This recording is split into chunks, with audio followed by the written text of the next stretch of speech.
పక్షవాతం రాకుండా ఉండడానికి సింపుల్ జాగ్రత్తలండి. పెద్ద కష్టపడాల్సిన అవసరం లేదు. మనిషి క్రమశిక్షణతో ఉంటే చాలు. మనకి బీపీ పెరిగితే పక్షవాతం వస్తుంది, కొలెస్ట్రాల్ పెరిగితే పక్షవాతం వస్తుంది, షుగర్ కంట్రోల్లో లేకపోతే పక్షవాతం వస్తుంది, స్మోకింగ్ ఆల్కహాల్ ఎక్కువగా చేస్తే కూడా పక్షవాతం వస్తుంది.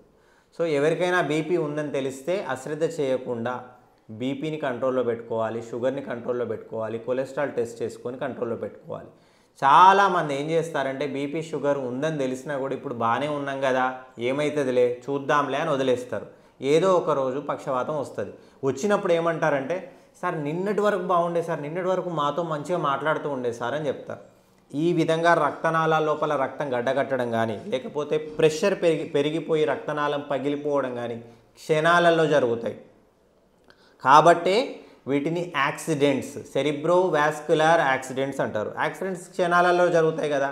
వాస్కులర్ అంటే రక్తనాళాలు, సెరిబ్రో అంటే బ్రెయిన్ యొక్క రక్తనాళాల్లో జరిగే యాక్సిడెంట్ల వల్ల ఈ విధంగా జరుగుతుంది. ఇవి ఒక్కటే క్షణంలో జరుగుతుందేమో, కానీ దీనికి జరగాల్సిన ప్రక్రియ కొన్ని సంవత్సరాల నుంచి జరుగుతుంది. కొన్ని సంవత్సరాల పాటు మీరు బీపీ, షుగరు, కొలెస్ట్రాల్ కంట్రోల్లో పెట్టుకోకుండా స్మోకింగ్, ఆల్కహాల్ ఎక్సెసివ్గా చేసినట్లయితే ఈ రక్తనాళాలు పాడైపోయి పక్షవాతం వస్తుంది. కాబట్టి ఎవరికైనా మనం చెప్పేది సింపుల్ జాగ్రత్తలు. మీరు కష్టపడి డబ్బులు వేస్ట్ చేసుకొని స్మోకింగ్, ఆల్కహాల్ చేసి మీ బీపీ, షుగర్ కంట్రోల్లో పెట్టుకోకపోతే వస్తుంది పక్షవాతం.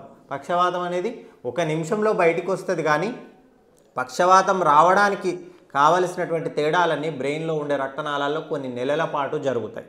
కాబట్టి ఎవరు కూడా ఈ బీపీ, షుగర్లని, కొలెస్ట్రాల్ని, స్మోకింగ్, ఆల్కహాల్ని కొంచెం దూరం పెట్టుకొని వీటిని కంట్రోల్లో పెట్టుకుంటే చాలు.